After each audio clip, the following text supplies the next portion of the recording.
Ayan, hello, good morning.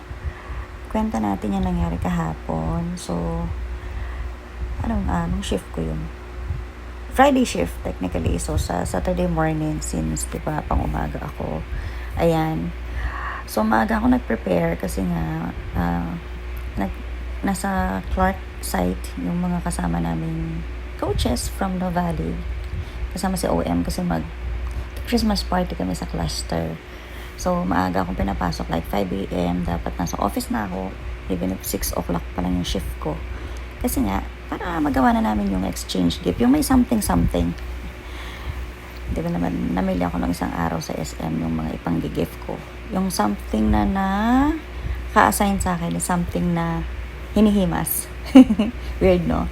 Okay, so halos nakakalahati ko na ba yung ayan, oh my God, bumalik ako kasi kaya nga ako maaga, 'di ba? Kasi nga it's Christmas party. Tapos naiwan ko yung gift. So ayan, so medyo malayo na, pansin nyo. Lagpas na ako dun sa bakery.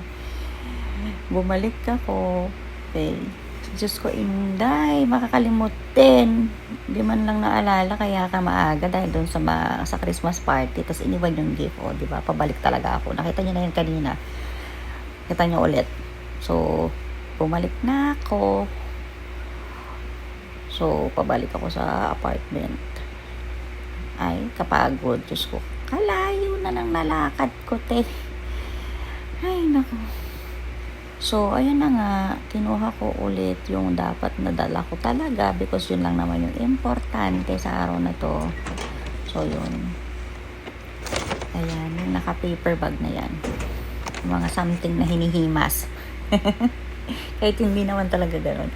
Anyways, so yun yung mga ganap kahapon. Hindi ko na agad na-upload, kaya yan. Ngayon ko na lang ikukwento yung mga pangyayari.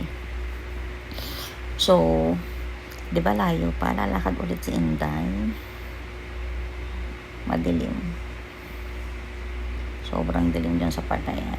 Ayan, kinapture ko talaga yung bahay na yan. Sobrang ganda nung nila, Christmas decor, 'di ba? Nakaka-happy.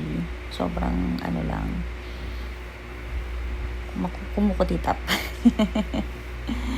At least dun sa street na yun, may magandang ng bahay. Oh, yan, pagod na si Inday. Malapit na tayo sa kantot eh. Yung jeep na yan. Alam niyo yung jeep na yan, hinintay niya talaga ako. Then narinig ko kung gaano kalakas yung impact nung pagpreno niya. Ay! Nasa jeep na agad? Actually, mga fast forward na to. Yan, nasa office na.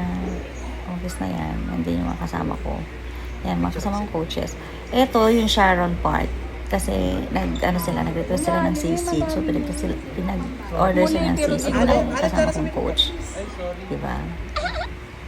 Dito naman, dun sa Park Inn, kung saan kami nag-breakfast buffet na, of course, libre ng OM namin yan. After na ng sakunayan.